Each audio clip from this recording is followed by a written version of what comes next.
I'm Ashton from Blockwest Capital for Investment Pitch Media, and today on the Crypto Coin Show we have Sakina Arsiwala, co-founder of Taki. Sakina, welcome to the show, and thank you for taking the time to come on today. Thank you for having me. I'm excited to be here. Likewise. Let's dive into all things Taki, building communities in blockchain, getting people involved, and directly working with one another. Let's just start off our conversation by hearing a little bit about what you and your team have been working on at Taki and the solutions that you're driving into the space, and then we'll dive into all things in the app. Yeah, so I think, so just to give you a little bit of background, Taki is being worked on by myself as well as Kevin Chu, who's like working on Super Layer. It's a venture studio. The idea of Taki is really more about for me, I come from a fairly social networking background in Web 2, and consumer tech, and this was my new experience to blockchain. But all throughout, I have always had this feeling that there's a better way. That there's got to be a better way to kind of reward the true value creators on platform. And Taki is my version of what I feel is going to solve that problem. And so that's kind of what our team has been diligently working on. We've taken a very community-driven approach, which is so different from like the Web2 world. It's really, at every stage of what we are launching, how we are building, we've got input from people. We kind of test, even if it's not perfect, and we've shared our stats publicly. So it's just been fun, like developing something from scratch, which we truly believe will solve a real user need. Mm-hmm. Very cool, Sakina, and thanks for the background there. Now, what would you say is one of the main differences in social networks in Web3 as opposed to Web2, and what is that paradigm shift, and how are you including that into Taki? Yeah, I think the main shift is going to be around platform ownership, right? I mean, there's a lot of talk, there's a lot of really good talk, and you see Elon Musk is like talking about Twitter and, free speech and all of that. And that's really important. I mean, I worked at YouTube for a while when YouTube was just very, very young. And, it was a lot of stuff in terms of what UGC mean, like user generated content mean, kind of was paradigm defining at that point. I think for Taki, what's going to be really interesting in new social networks is going to be platform ownership and economic empowerment, right? So if you look at the way we can achieve that is through tokenization. So right now, all the value that's accrued by the user, right, on any platform goes pretty much 100%, through the platform, and that's the model. We have opinions whether it's good or bad, but with blockchain, with crypto, we have the ability to finally transfer that to like every user, right? So there's platform ownership, and there's you through your own merit and efforts can gain more of ownership. There's more or less of ownership. So it's really empowering for the users, whether you're a casual user or a creator. And I think that's going to be a big shift going forward. It's going to be more about, really taking control of your economies for creators. And our vision for Taki is really wealth generation, wealth building for creators. That's something we would like to eventually enable. It may not happen in the next few months, but hopefully in the long run, that's kind of what we'd like to do. Definitely. And, having experience a lot in social networks in Web 2 and working at YouTube, I feel like every social network, whether it's Facebook, Instagram, or YouTube, they have something special. I feel like YouTube specifically is more, there's a lot of content, and the creators of the content really aren't getting their fair share, I think, as well. As a side note, did you take a look at the problems in sort of each of these networks and come to a conclusion that you need to solve something specific, or you need to base the social network off of some things that actually these Web 2 social networks are doing good as well? Well, oh, definitely. Studied a lot of them, worked at a bunch of them, and also, I in my previous avatar, I've also started a social company, which was eventually acquired by Groupon. So I think really important for us to understand as we're developing a social network is like look at social networks where they started versus what they are today, right? And I think if you look at Facebook, YouTube, LinkedIn, Instagram, I mean, they were game changing when they started, right? Like ability to connect with friends you've lost, like Facebook, like the fact that you can get discovered by a record label even if you're sitting in New Zealand, right? That's like YouTube, right? And these are like really opened up this era of user generated content as well as connections online, which didn't exist, right? I mean, the fact that you could reach anybody for a business deal, that's LinkedIn.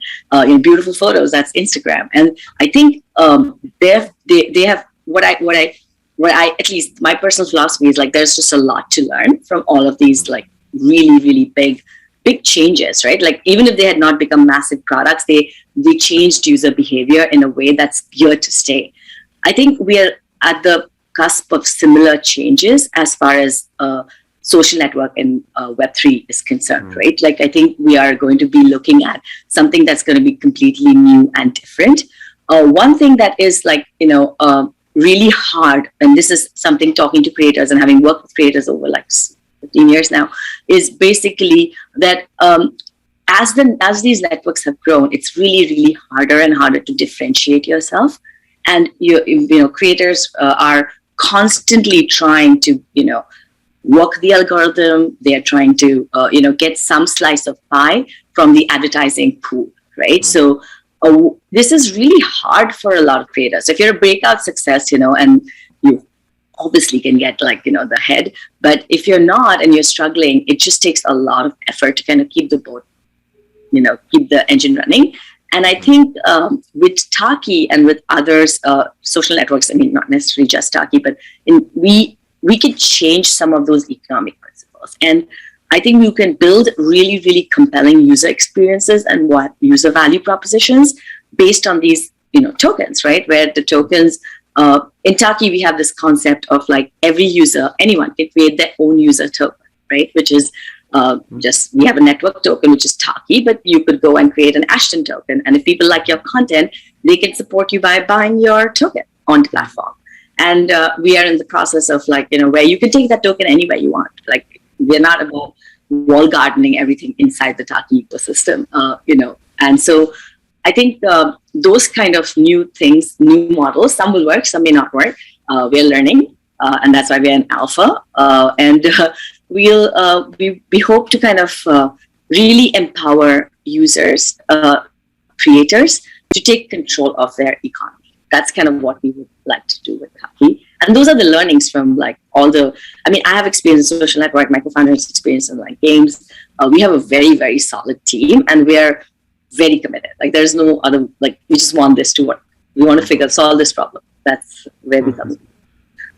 Great points there. And you're right about, I think it's experimental to be able to create your own creator tokens and talking about wealth generation and being able to monetize from the content, I think is important. And I've seen Web3 social media networks trying to figure this out. I don't think anyone's got it perfect in how can we make it so that creators can create content and be rewarded fairly and not have it confusing at the same time, having all these different crypto tokens. How can they actually pay their bills by generating content?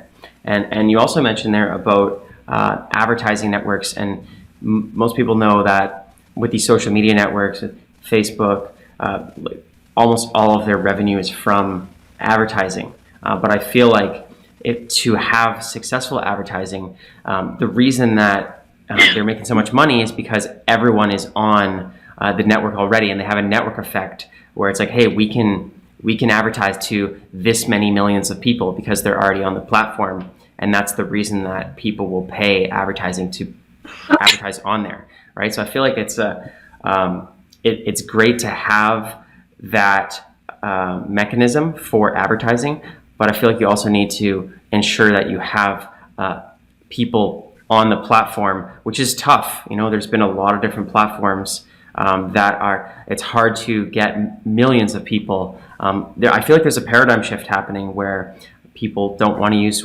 Facebook or Web2 social medias anymore, and they're looking for alternatives. But I don't think we're at that turning point where tens of millions of people are going to a specific platform, and there's enough content and network effect there that people feel like home. You're right. I mean, we're at the, crossing the chasm phase, right? We're really at the very early adopter phase of social media. We're in early adopter phase of Web3, right? And the speed of Web3 is really, really fast. We believe we can definitely get to millions and millions of users. You made a few points here which are so relevant. One is in the advertising, it's all about statistics, right? Like the creator is reduced to a number, right? Which is or the creator count is reduced to a number. Whereas if you're constantly trying to kind of increase your user count, increase your your follower count, whatever it is, depending on the network. And that's really exhausting. And I think with these new tools and new systems with Web3, and Taki is one of them, we want users to consider Taki as a tool in their arsenal, not necessarily the BNB, end all. Because I think that there is going to be, there is a lot of demand. And if you go to taki.app/statistics, you will see we have over 700,000 users on our waitlist. And that is in 2 months. We slowly let people into the platform because we're in alpha. We're not ready for lots of people to come in yet. And we have about 70,000 users, and we have daily rewards, and it's a very, very active community already. And that's just in a few months. It's not even, we actually started pushing for growth and waitlist growth. I don't need the exact date, but it's in the ballpark of 2 months, which is pretty amazing. Our invites, we started with 5 invites per user, and users would all of them were using the invites. And I remember telling our team that I would have died if these were the numbers I saw anywhere else, because I would be like, oh my god, I've gone to heaven. So it's just so cool to see these numbers. So what that tells me is that there is demand, and I think what also, we just need to be able to build the right product experience to fulfill that demand. And that's kind of that's my opinion, at least. Definitely. Well, it sounds like great progress so far for the waitlist and the alpha users. And I would love to hear more on your planned timeline for the team and what what it looks like for the beta. Does a lot of work need to be done, or what are the next steps for Taki? Yeah, so I think we are taking a very measured approach in terms of how we are approaching our development. We want to make sure that we are user experience is primary, right? Economics, making sure that economics work for creators as well as casual users is really, really important. With any social product, you want to make sure that the abuse vectors are kind of taken care of. So we're constantly testing and evaluating how to make our entire system more efficient as well as more useful. And so there's a bunch of and I can go into all details product spec, but it's probably not very interesting to most people, and we have it on our Discord. So I think we are gearing up for a beta in the summer. And, we're hoping that at that point, we will be able to launch, get more people into the product. We'll still be invite only because it's just helps us get the more enthusiastic people in sooner. And so that's kind of our strategy so far, but we will be able to, slowly open up the invites more. Great, looking forward to that. And now I had another question about, you mentioned the Taki network token and generating content for to build wealth. I'm curious on how deep the Web3 interaction is with wallets and cryptocurrency, and that balance between making it not too technical, but also integrating Web3 in a way that people can earn money through this kind of technology. Yeah, absolutely. So I think this has been a really important user experience thing for us, right? Because when you look at, we want to make sure that we become the place which enables the next 10 million people into crypto. So for that, it has to be really easy. And the way we've designed the Taki wallet is right now, all you need is your email and just a password to kind of sign up for an account, right? Mm-hmm. And you start earning your rewards and everything as soon as you do that. We have integration with, our token is listed on OKX and a bunch of other, exchanges. We have integrated with Phantom, where you can take your wallet in and out. We are built on Solana. And so a lot of our interactions and all of that is actually on chain. We record it all on chain. But in terms of the wallet experience, we want to make it really, really easy. So if you've never heard of crypto, you've never really, you've heard of it, but you don't really understand how to go and, get a MetaMask wallet or a Phantom wallet, you can just start using Taki. And we believe that that is going to make it really, it's going to be like the solitaire for PCs or like Tetris, right? Where people are start getting a little bit comfortable because they understand posting a photo, they understand liking something, they understand commenting. And then, and we've also built in Web3 constructs in all of these actions where, you start earning Taki token as soon as you sign up. You can start deploying some of it by buying user coins, by doing some daily tasks, which is basic stuff like liking, commenting, all of that. So I think we are very focused on the on-ramp, right, being very low friction. That's kind of our goal right now. Mm-hmm. Great.